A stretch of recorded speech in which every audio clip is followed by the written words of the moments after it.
Why do magicians make good bouncers? Because they card everybody. One of the added benefits of joining TikTok was I've discovered really interesting people, yourself included, and I'm lucky enough to speak to some of them and consider them as friends, some of the people that are on my feed and I talk to on a regular basis. And your profile caught a special interest of mine because I absolutely love dumb dad jokes and puns and stuff. Mostly because of my grandfather. He was sort of like the comedian of the family. It's really cool to see just the positive response that people have given to you and Hannah. Yeah, it was something so bizarre. I jumped on TikTok around March, I think, because it was quarantine. There was nothing to do. And, hey, people seem to be talking about this new weird app. It's kind of like Vine. I remember Vine. Vine was fun. Oh, yeah. And I got on. Normally, at the beginning of March, that's when I'm kind of gearing up to do a bunch of summer shows, do some touring, kind of going into the summer and preparing for all of the stuff that I normally do regularly under normal circumstances. And then all of a sudden, all of that just went gone. And I needed not only something to do, but something to kind of pull me out of the weeds in a way, because it was rough, because I was basically watching my entire year go up in flames. I started TikTok, and originally I started the first few videos I have on TikTok, if you go way back to the beginning, are me doing little 30-second to 1 minute top-down close-up magic tricks. And there's only 3 or 4 of them. But I thought, what a great way to keep performing and to keep doing my thing. And it just kind of got lost in the shuffle of the rest of TikTok. There's a gag in magic. It's called the no gag. Everyone does it. And the premise is you write something down on a piece of paper, you fold it up, and you look at somebody and you say, I've written down a word.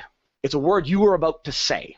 Do you have any idea what this word is? And 99% of the time they go, no. And when you unfold a bit of paper, all it says is no. So you're right, but on a stupid technicality. Mm-hmm. And that was the very first, I guess, unofficial dumb joke for Hannah I ever did.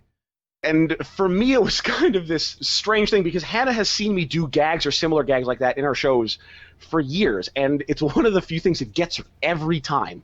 Even though she knows it's coming, she knows what the punchline is, it's just for some reason she never flags what's happening. And that got kind of a weird little response. It was the first video that I got comments on from people I didn't know. I'm like, oh, okay, this is getting somewhere. People are seeing this now. Mm-hmm. And then it kind of just snowballed from there. And what it became from there was, I kind of got a smattering. I got, maybe 200-300 followers. I'm like, okay, there's a couple of people, and I'm looking at my Instagram and my Facebook stuff. I'm like, okay, yeah, I'm approaching how many followers I have on there. Maybe there might be something to this TikTok thing. So I just kept the dumb jokes going. Like I said, the rest of my year had kind of gone up in smoke, and it was that one thing that I could still do, is that one kind of fun thing I had, and I just kind of kept it going. And then I think about 24 or 25 jokes in, it just exploded. We had 1 or 2 videos just go viral, and just from there, we went from 400 followers to 4,000 followers to 10,000 followers to 40,000 followers in the span of maybe a month, if that. We kept getting, the comments of, here's a joke for Hannah, please tell her, or, oh, that joke was really dumb, or kind of the standard reactionary comments you get on TikTok. But we started getting a lot of comments and messages on TikTok and Instagram and Facebook from people that we didn't know, saying, you have done something on TikTok that has brought joy to my life. Right now, I am kind of in this weird, dark space. I look forward to seeing these every day. Thank you so much for doing this. It was kind of a paradigm shift for me, because that was the first time it started shifting from me saying, here's this fun thing that I can do to kind of pass the time and make me feel better. And very quickly, I suddenly had that, like I say, that paradigm shift where all of a sudden is, other people are out there are looking to me and Hannah to provide that joy and that kind of moment of respite from the rest of their crappy day. And right then and there, Hannah and I made the decision that with this channel, we'll post the occasional magic trick or other content that we want, but it will never be something that is offensive or depressing or angry. We kind of made that active decision to make sure that my TikTok profile and all the stuff that we post there is something that will bring joy to somebody else, because that seems to be why people are gravitating to us, young, old, men, women from around the world. And that's kind of how we started with what we're doing now and the way we pick our content that goes up there as well. One of the recent things that I've noticed is you are getting duets with children telling jokes, which I find adorable because I have two little ones myself, and my daughter, the oldest one, loves stupid jokes. She can't wait to tell me ones that she's heard or has come up with herself, and she's only 7, which is cool, but it goes to what you're saying. It's really positive that people of all ages can get involved with your content and make it something that the whole family can enjoy together, sort of like an inside thing. We started getting duets early on, and we're like, what? We don't understand TikTok. What is a duet? How? Like, we see people doing the side by side, and then once we figured out how to do it, we started doing it, and it snowballed. And like, I did a quick live yesterday afternoon. Someone named Jonathan had done a recording of his kid in a car seat telling Hannah a joke. We get a surprising amount. I will admit that sometimes it's difficult to keep up. And we try and get them out as much as we can, especially kids, because first of all, I remember what it's like to be a kid and have that person or that thing that you tune into or look up to. I can imagine putting myself in those shoes when I was 6, 7, 10, 12. We try and do the kids ones first. To be honest, we get enough that sometimes they do get lost in the shuffle. Hannah's been friends with these people since junior high, high school. Like, she's known these people for a long time. And her heart just melted when they did a video for Hannah on TikTok. And she's like, we have to keep doing this now. This kind of become our thing. But yeah, and that's exactly kind of why we keep it clean, is because we know that TikTok is a platform that isn't just adults or isn't just a particular demographic. We are catering to everybody. You know, Hannah's a teacher as well, so she has a lot of her students find and follow the account as well. So she wants to keep it clean for them and basically set a good example of what it is to be a human, essentially. And we try and keep that stuff in mind with our content because, like you say, we have young audiences. We have people telling these jokes to their kids. Sometimes we do get a little bit PG-13, but we try and keep it, kind of on that PG level. And from a personal note, I've been in the entertainment world for a long time, and I've seen comedians, I've seen magicians, I've seen musicians, I've seen everybody. Some of them dive right into risque content. They're funny, but sometimes you can really alienate an audience that way. And then you have other comedians and performers out there that do an amazing job of being entertaining without resorting to that blue humor, and I've always really respected that. As someone who stands on stage, it really takes true talent to be able to entertain a group of people without crossing that line into offensive content. And I truly admire and respect artists and performers who can do that, because it's really not easy. And to be able to do it and do it well truly takes some talent. And again, because I do perform professionally, I've done shows where it's adults only, it's kind of a rowdy crowd, and I still manage to keep it clean and still entertaining. And I've had many people outside of TikTok approach me after a show or after a performance and say, you did an amazing job. Not only did you put on a great show, but you managed to do it without being offensive or, having excessive swearing or like dirty content. I truly respect that because it's really not that easy. And I try and aspire to that as well. I dabble in stand-up comedy, mostly just open mics, and to go with what you're saying, it's true. If you're going to be doing risque, dirty, offensive, shocking content, you pretty much have to do it right out of the gate.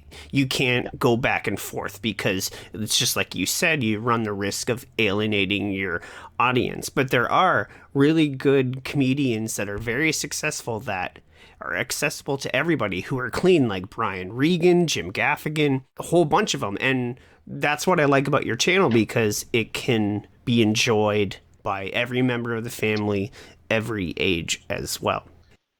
I understand that you and Hannah just moved into a new place, so congratulations. Thank you.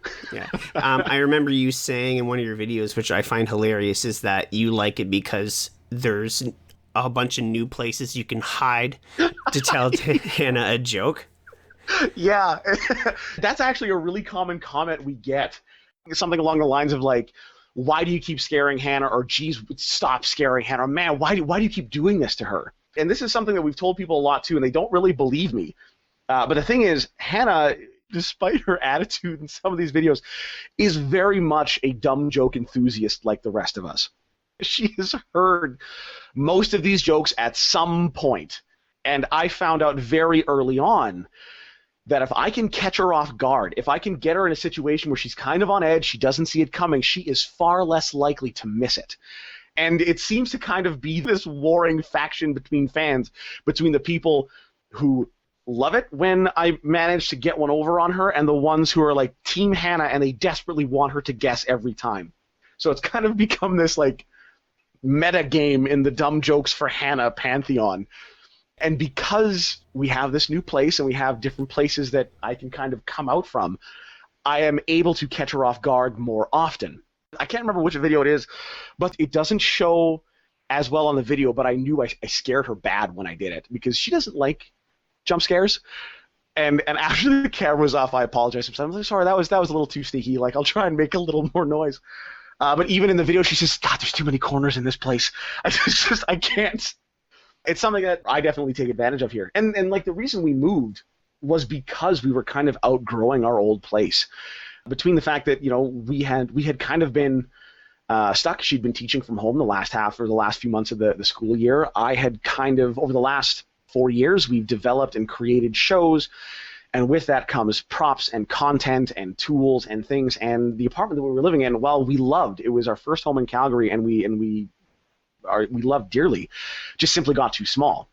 So I guess that's one of the other silver linings of us having all this extra time with things being on quarantine or in lockdown, is that we finally got a chance to kind of move into a house that we could grow into rather than growing out of. And it just so happens that one of the perfect side effects is that I can scare the crap out of Hannah with dumb jokes at random times. It seems like, and you were saying that, you know, she's excited about it and has embraced, you know, the feedback and really has gotten on board. But some of your other subscribers have pointed out, it really does look in some of the videos that she does not want to be talked to in that moment, or like, oh my God, is this happening now? Like, yeah. How much of that is her genuinely feeling like that, or is she just going along with it for the most part? It is 100% real. Like I say, I try and make it unexpected. So I try and find those times that are slightly inconvenient, or when she's thinking of something else or doing something else. I can't remember which number it is, but there's one. I remember the joke. It's where I accidentally sprayed deodorant in my mouth and now I have a really bad accent. That one she saw coming. And she's very happy and cheery and she's ready to go. But on the ones where she kind of gives the groan of like, oh, we're doing this again, those ones I usually manage to catch when it's like a little later at night. She's had a long day. She's tired. And she doesn't necessarily want to be involved. I do try and catch her off guard as much as I can. And most of the time I am successful. What we don't see off camera is that once the jokes are up, and this is something I've said on a few videos and lives and things like that too, is that I try and tell people that don't submit jokes in comments. Like if you want your joke to be in the catalog of Dumb Jokes for Hannah, the worst place you can submit them is in the comments. And the reason why is because once the video is posted, she loves going through the comments. She will check them daily and read them and find out where people are from. She'll see the mentions. She'll respond to them occasionally, and she sees them there, so I can't use them. But once the initial shock of the hey, Hannah, I have a dumb joke for you is over, she is all for it. She's a teacher. She has students, so she is a little apprehensive. And that's, again, why we try and keep our content clean and accessible. Our very first live, she was super apprehensive about it, and I said, we should do a live. People keep asking for it. You know, I think it's a really good way to connect with our followers and kind of be present, not only on the app itself, but with the people who show us this gratitude and this love online. With a posted video, we can delete comments, or we can change things, or we can reply. We can pull down videos if we want. With a live, anything goes. So when I finally talked her into it, we did it, and when it was over, she turned to me, she said, that was so much fun. I'm so glad we did that. So she's kind of the reluctant, you know, TikTok celebrity. She loves it, but she's always kind of a little worried about what especially her students might see and discover. And again, it's not an unfounded worry, and we try our best to kind of mitigate that and make sure that it's, again, a safe, accessible space that we have for not only people to watch and enjoy our content, but for her to kind of, you know, not have to worry about those things either. As a teacher, I would imagine part and parcel of that position is you have to be very careful about your personal life, what you put out there, who you're affiliated with, because not only can it be misconstrued, but it could also be used against you. So that's why your channel is so good, because it's just positive, it's clean. There's nothing really that anybody who's looking to cause trouble could use against you guys. Exactly. And it's again, it always kind of circles back to that: what channel do we want to be? Again, we want it to be a fun, safe space where people can kind of go and take a break. And you're on TikTok, I'm on TikTok. We both understand that, there's a lot of content on there that is offensive, especially right now. There's a very particular political climate that's happening. I don't know if you're aware. Sometimes, even myself, scrolling through TikTok, it can be a lot.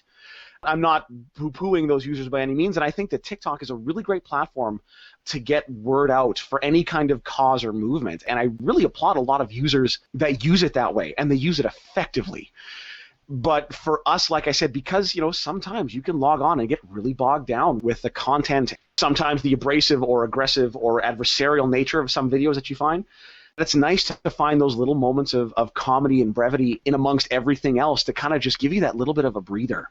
Something that you see a lot of entertainers do. A lot of entertainers will kind of just do their own thing, not take a stand either way, and just kind of accept that fact that, we are in a space where people can kind of take a break from the rest of everything else that's bringing them down. And you've been entertaining for quite some time. Before you started entertaining, you were heavily involved in baseball. I was. How did you go from playing baseball in college to discovering magic and mentalism and performing it professionally? To be honest, it kind of came out of left field, pardon the pun. It was so the baseball thing was something that I've done, or I did, from a young age. I started playing when I was about 6, and like you said, it took me all the way to a college level program, and the really short version of that story is, I was a farm kid in the middle of rural Alberta, and the town I grew up in is super, super small. There really wasn't a lot for me there, and it started with me playing in kind of just a local little community league that basically a bunch of dads put together to play with kind of the surrounding communities, and I got good at it, and the reason I started playing in the first place was because I was actually a really shy kid when I was really young, and my parents wanted something to get me out of the house and to kind of socialize me, and that was the only thing we really had in our small town. So we started picking that up, and I started playing, and I just kind of kept at it, and it developed into a passion of mine for many, many, many years.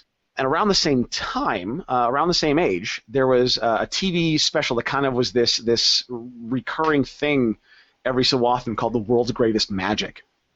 And what it was kind of like it was a TV special, kind of like Penn and Teller's Fool Us is now, without the reality TV component, where magicians from around the world would come on, do their 10 or 15 minute bit, wow the crowd, and it was a televised special once or twice a year for however long. It was hosted by John Ritter. He would come out, he would introduce somebody, they would do their thing, and as a little 6-year-old, I was hooked. And there was kind of, the standard song Ladies in Half or the card tricks, but the thing that got me is there was a trick. Pretty sure it's a magician by the name of Max Maven who did it. However, there were so many different versions of this floating around at the time, I could be wrong.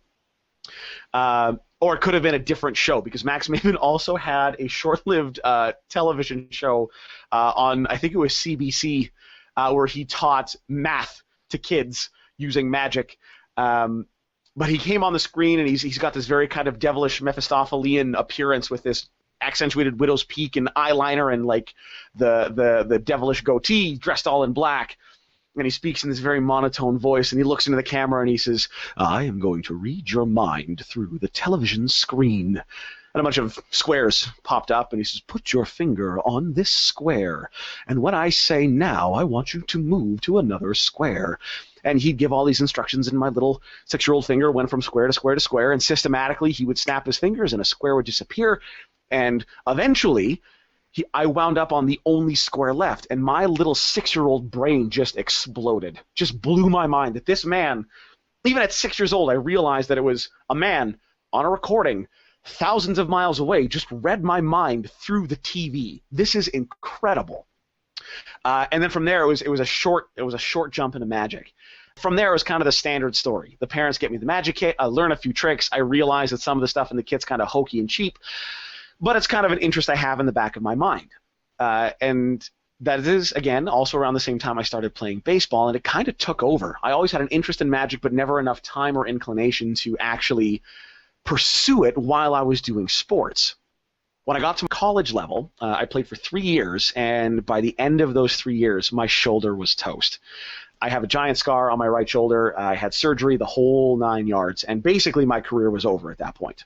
I went from being a university student playing collegiate level sports, spending 3 hours a day practicing and working out and spending weekends on a bus going and traveling to God knows where to play games all over the country and into the U.S. And now all of a sudden all of this time is open. I have no idea what to do now. And eventually, after a couple, tried and failed attempts to pick up other hobbies along the way, including music, I tried to teach myself guitar, and I failed miserably. By the time it was done, I rediscovered magic, started learning some tricks, and around the same time, I started working as a bartender for a catering company in Lethbridge, Alberta, where I was attending university. And I started doing magic tricks at the bar during like weddings and events. And I started making tips and making a little more money because I was doing magic, and I was not only a bartender, I was entertainment, and so on and so on.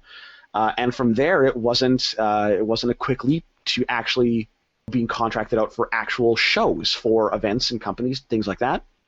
My first professional show was 2011, and then from there it was I call it a part-time job, but it was really a full-time job. I was working other full-time jobs at the time, but I was still probably putting in 40 to 60 hours a week on top of a normal job to arrange and do shows and write and create and do all the things that go into being a professional performer.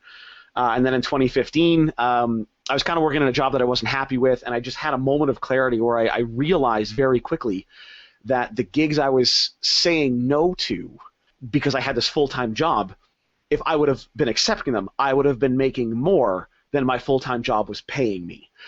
And at that moment, it was just like a light switch went off in my brain and said, what are you doing? Like, you're killing yourself trying to work 2 jobs, making it work when really you just need the one, and it's not the one the one you want to be doing is not the one you're doing. So I handed in my resignation. I started touring and doing more shows, and I haven't looked back since. And that was in 2015, and here we are in 2020. And had things gone normally, 2020 we would have had a 7-city tour in the summer, taking us all over the Canada and the U.S. Usually around Christmas time, I get contracted out for like corporate gigs and company parties and things like that, and that's 3 shows a weekend from about the middle of November until the beginning of February. And I just started working with a couple cruise ship agency here as well to do cruise ship lines as well. So it was something that definitely kept my schedule full. Even now, we're still doing virtual shows for company Zoom meetings and things like that. So even in the pandemic, we're still finding ways to perform for people and again, bring them joy, not just with Dumb Jokes for Hannah, but doing, basically still performing for people and giving them that little piece of wonder and excitement that we would normally be doing in person. But now through, the magic of Zoom, we can definitely still put on a show that leave people speechless. One would have to wonder if your explosion on TikTok might open up a whole bunch of new opportunities for you that you might not have otherwise received based on how many people are viewing your channel. Has any new opportunities that you never would have expected come up from your rise on TikTok? Kind of, in a really bizarre way, because I do a lot of a lot of corporate magic. Again, corporate events and company parties and things like that. A lot of my demographic isn't on TikTok, but what we are finding is people reaching out to ask about being a magician, to get involved in the art, because I'm kind of your corporate entertainment niche. A lot of my clientele is usually workplace people, young professionals and up. So at that point, they like the entertainment. They don't really want to be involved. They just want to enjoy the show. But the thing with TikTok, what it's done is it's opened me up to this wide breadth of people. And I do get a lot of questions about how to be a magician, where you learn, what's the deal with the International Brotherhood of Magicians or the Society of American Magicians, what books are great to start learning. If I have thoughts on YouTube tutorials or old books. So the one opportunity that has come out of TikTok that I never expected was the enthusiasm of people wanting to learn magic. Because up until now, for the longest time, magic was something that you learned from another magician. You'd buy a couple books, you'd pick up a couple trick decks of cards and learn from there. And then this wonderful thing called the internet came up, and all of a sudden people started being able to sell DVDs and books, and then all of a sudden it turned into digital downloads and streamings. There's even magician streaming services now. So and things like YouTube as well have made magic much more accessible for people to learn, which I am all for. As far as I'm concerned, the best thing for magic is more people learning magic. And the reason why is because it's kind of that open source mentality. If you have this idea out there, it's really easy to reach out and talk to peers now more than it ever has been. It has accelerated the art of magic leaps and bounds. In the last 10 years, the way you can learn magic and the amount of magic you can learn has increased exponentially, and it's truly become something super accessible. And a lot of people are, especially magicians, are kind of worried that it's blowing the secret and people aren't going to remember them. No, people are. What it comes down to is that a lot of people who actually want to learn magic will actively pursue it. They'll pay for it, they'll learn it, they'll put in the time. The people who just want to learn the secrets, once they get to that first obstacle of, either the magician's not going to reveal a secret or they realize they have to pay $20 to get the manuscript to teach them how to use it, they walk away. But a lot of people, and more than a lot of people expect, still enjoy that wonder and that amazement that you get from not knowing, from someone standing on stage and doing the impossible. And what TikTok has done, along with other social media, but because TikTok has garnered me such a large following, is it's made me accessible to those people. So before, if you say bought a book by David Blaine, right? You could read the book, learn all the stuff, but if you had any questions, or even if you just wanted to say, hey man, I really liked what you've done here, it's tough to reach out. And what TikTok and Instagram and a lot of my other social media platforms has done has opened that avenue for people to contact me directly and say anything from, man, I really like your content, you're awesome, to how do I get involved, to teach me a trick, to something like that. That is kind of the weird thing that TikTok has given me outside of the dumb jokes, is that it's really made me accessible to people who really have an interest and they want to learn more about magic. And as far as I'm concerned, that's one of the best things for the art form out there, is being able to have that audience and interact with them rather than just say, here you go, learn something. And not just with magic. What the last couple of years has created is a lot more opportunities for entertainers, artists to get their content and advice and teachings out to people, like Patreon, OnlyFans, Masterclass.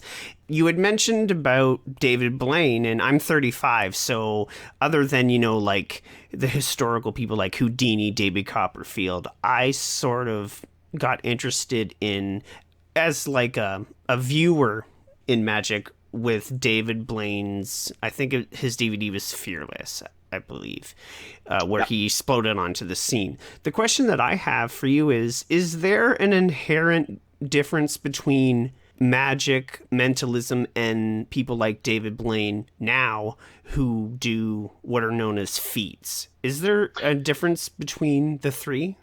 Yeah, but they're all still kind of related.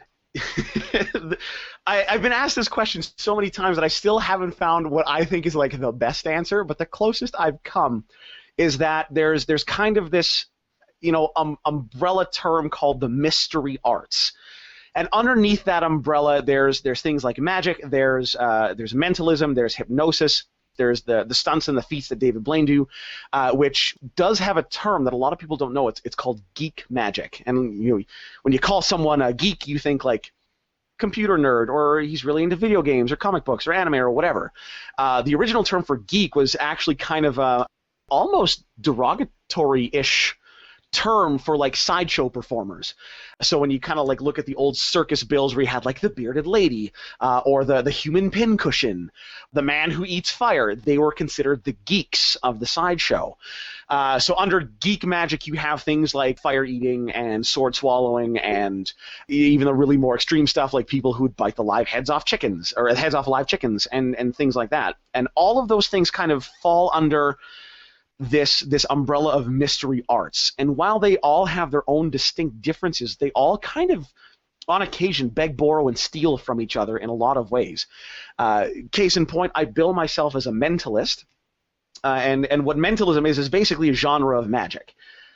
So it's kind of like, if you go and see a movie, you can go to a movie theater and you can see a horror film or a romantic comedy or a thriller or a musical. They're all movies. They're all kind of under that umbrella of film, but they're all very distinctly different. Like if you go and watch The Sound of Music with Julie Andrews, it's going to be very different from one of the Saw movies. But again, they beg, borrow, and steal a lot of similar techniques, and in a lot of cases, they recast actors in different roles. And genres of magic are kind of the same.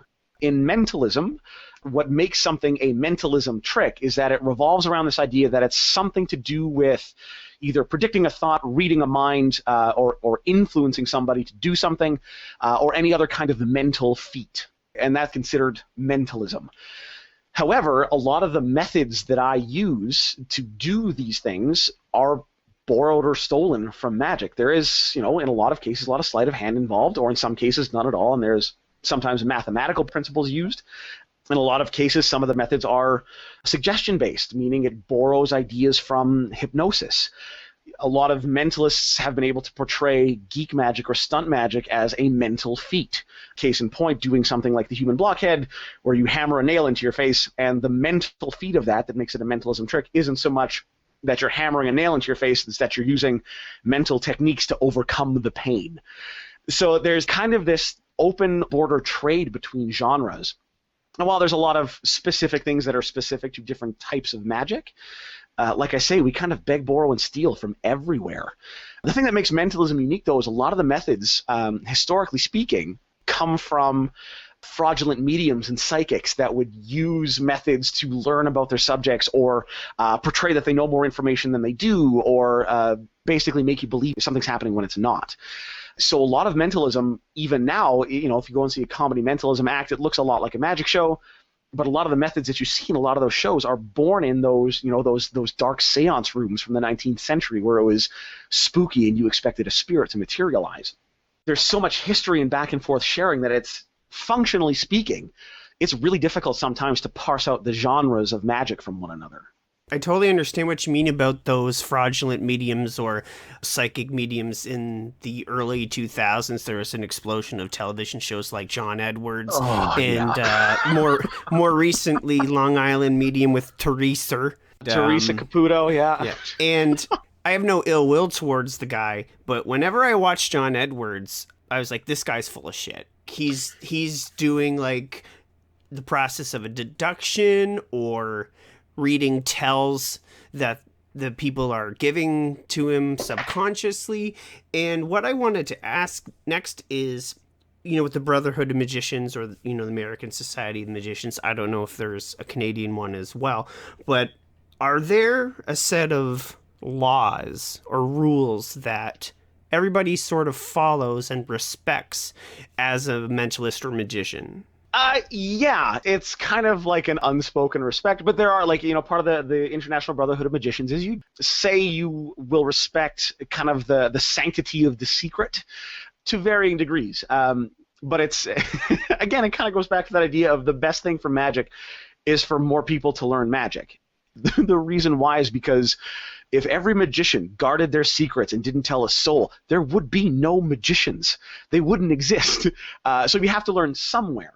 A lot of kind of the unspoken rules amongst magicians is you don't steal somebody's act, you don't reveal how something is done, you basically kind of live and let live, and you understand that there is a process and a performative aspect. But really, it's a lot of the same things you find in other performing arts. Like as a musician, if you're playing, say, like open mic, or if you're doing a contest or a battle of the bands or something like that, one guy goes up and plays like Wonderwall at a battle of bands. You don't play Wonderwall. Things like that. There's kind of these unwritten rules and respect between artists. And in Magic, we have those as well. The big one is don't blow secrets, don't steal someone's act, and don't sabotage someone's act either. There's been many, many times where I have either been in the audience of a magician's show and been picked as a volunteer, or I have picked, either accidentally or not, a magician as a volunteer in my show. And there's kind of this unwritten rule that if you are in a show and you get volunteered on stage during another magician's act, you do what you're told, you say what you're supposed to, give them that respect, you give them that room to breathe. A good friend of mine came and saw my show, I think it was in 2016, came and saw my show. He's a magician, a prominent magician in the Vancouver area. He got accidentally picked, kind of just the way with one of my effects works. And he just very much was very respectful about it, and that's kind of just the attitude you have. It's very much that respect between artists and respecting the art. And with that comes, again, that respecting of the secret as well. But there's always there's always been this quote floating around. I can't remember who said it, but the quote is that magicians are the guards of an empty safe. We have all of these secrets that we keep, but the truth of the matter is, a lot of times the secrets are much more simple than you'd expect, or they are much less impressive. And every time I have taught someone a trick, the reaction has always been, "Oh, that's it? Yeah, that's it." And there's always this moment of kind of deflation where they go, "Oh my God, that's so simple. I can't believe I didn't get her. I can't believe I missed it." And as a side effect too, it's kind of left me in a weird position as well, where it's tough for me to enjoy Magic, because it's rare now that I come across something that I either don't know the explanation of, or at least I can't replicate in my own way. It's interesting that you had mentioned one of the so-called rules, or one of the most important, I would imagine, is not revealing secrets. That's why I'm kind of confused to the popularity of Penn and Teller's show. Is there like a mixed response in the Magic Mentalism community to that show, or shows like it, where they are sort of revealing secrets or figuring out how a magician does what he or she is doing? When they first kind of came on the scene and exposed things, there was a lot of angry magicians out there. But over time, not only have they proven themselves to be very adept magicians, they've kind of become a staple in the Magic community as a whole. And what they've done is they've actually, because of that, they've caused this paradigm shift. By showing you something impossible, whether they expose a secret or not, they have basically encouraged critical thinking. Even though they were exposing secrets and telling you how things were done, it always came from a place of respect. Not only respect for the audience, but a respect for the art. I just had a conversation about this with someone the other day, actually. It's weird that you bring this up. Penn and Teller, they claim a lot of times the secret behind the magic trick is just as impressive, if not more impressive, than the trick itself. And the example that I always point to when people ask for a little more clarification is the Penn and Teller cup and ball routine. If you're unfamiliar with the cup and ball routine, it is a routine where you have usually 3 cups and a number of little balls, usually 3, 1 for every cup. And they can be the fancy copper spun cups with the little red yarn balls. They can be grapes and coffee cups. They can be cocktail shakers and olives. The idea is the same. You have 3 cups and 3 ball-like things, and these balls will magically appear and disappear under these cups. And eventually, usually the trick ends with something else appearing under the cup, usually fruit like lemons or limes, but there's variations upon variations of this trick around the world. In fact, it's one of the oldest magic tricks in recorded history. So what Penn and Teller did was they created their own version, their quote-unquote American version, where they used red solo cups and tinfoil balls. And then after they do the effect and these tinfoil balls magically appear and grow and disappear and do all the magical things they're supposed to, Penn and Teller do the trick again, but they put all of the tinfoil balls back in the pockets they started in the open so everyone knows how many tinfoil balls are in play and exactly where they are. And then they replace the red solo cups with clear plastic cups. So everything is transparent. From start to finish, you see exactly how the trick is done. However, they do it so well and so fast, even with the clear cups, you can't always catch them doing it. And even in those circumstances, even though you know exactly what's going on, somehow these little tinfoil balls magically appear under these clear cups. And in that instance, the secret is more entertaining than the actual trick itself. Because not only is it an interesting magic trick that still has the desired effect of awe and astonishment, it's a respectable act. The way I see it is it's the equivalent of going to, say, like an NHL or a Major League Baseball game and watching the best in the world do what they do. And what that has done, especially with a lot of modern-day magicians, it's given an appreciation to the art from a brand new standpoint. These people earn their craft, and some of the methods are absolutely incredible. It's a shame that they're a secret because in a lot of ways they are more impressive than the actual trick is. Penn and Teller really revolutionized that, and it's kind of become part of the culture in a way. But like I said, it comes from a place of respect. When you expose magic from a place of respect, it is a much different situation than it is just exposing a magic trick to expose a magic trick.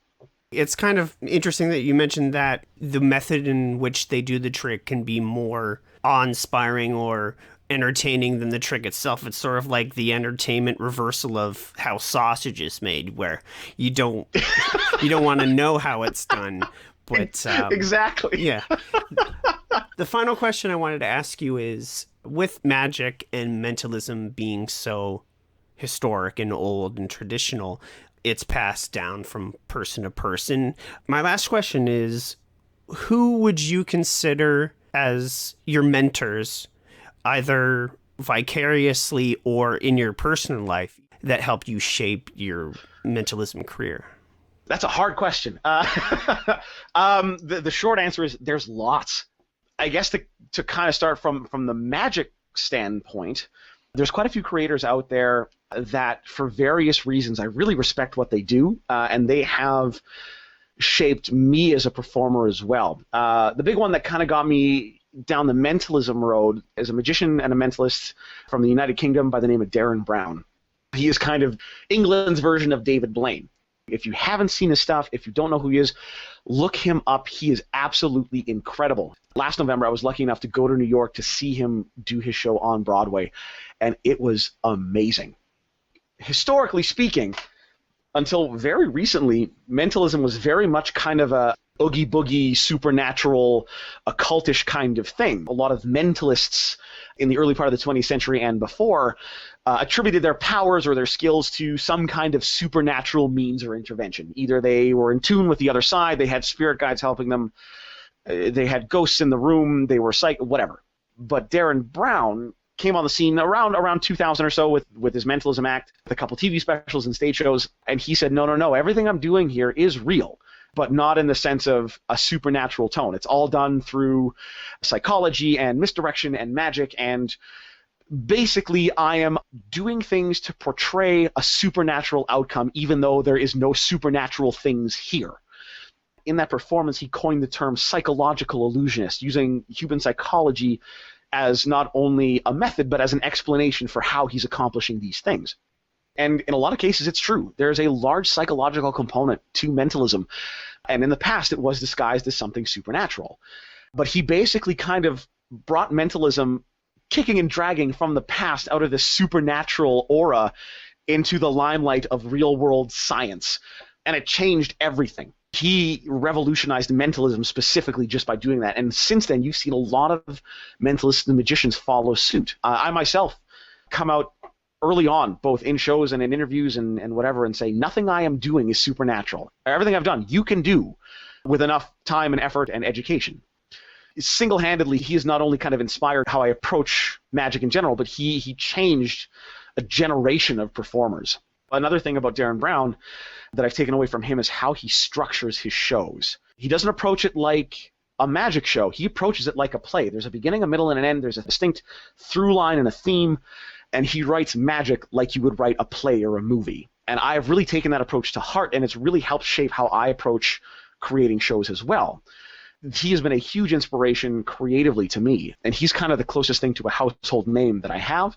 However, there are plenty of magicians who are household names to magicians that most people don't know. Luke Germain is another one.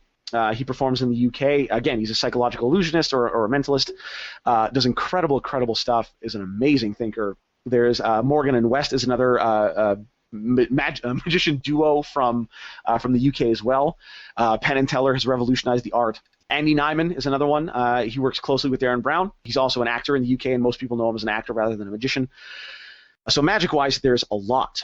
Outside of that, Hannah is a huge, huge inspiration as well. What a lot of people don't realize is Hannah is basically the second half of the whole magician thing that I do. Even though she doesn't perform on stage, she co-writes the shows, she directs them, she does advertising for them, she stage manages them, she keeps me in check when I get a little harebrained. Basically, she is the other part of the production. And without her, the show would not run. Period, end of story. You know, my college baseball days too, same thing. Learned how to basically put my nose to the grindstone, work hard, persevere. And that's not just something that I took away from that. That kind of seems to be an alumni thing from the program we went to. A lot of friends of mine that came through that program with me that were my teammates have learned that work ethic and that hustle to persevere and basically build something from the ground up. Perfect example is a friend of mine, Duncan. He runs a clothing brand called Oh My Apparel for athletes.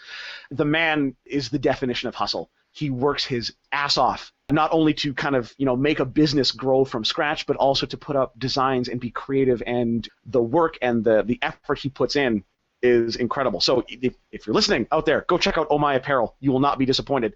A shameless plug, hashtag not sponsored, all that stuff. But yeah, there's been so many people along the way that have built me up that it's really hard to kind of narrow it down to just one or two. And that's the case with like music and comedy. It's hard to pick one.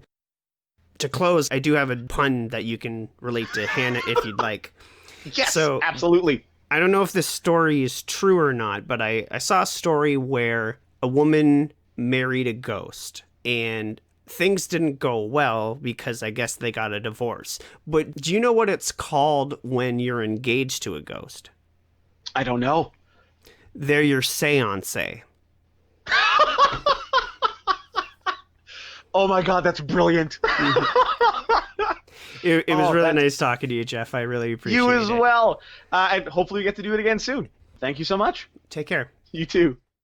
You can check me out on Instagram and TikTok at Scott_loves_puns. Puns is with a Z. You can also find me on YouTube, Scott Loves Puns _ASMR. And you can also purchase my audiobook and new comedy EP for only $2 and $1 at swoaudio.bandcamp.com. Thanks for listening and have a good night.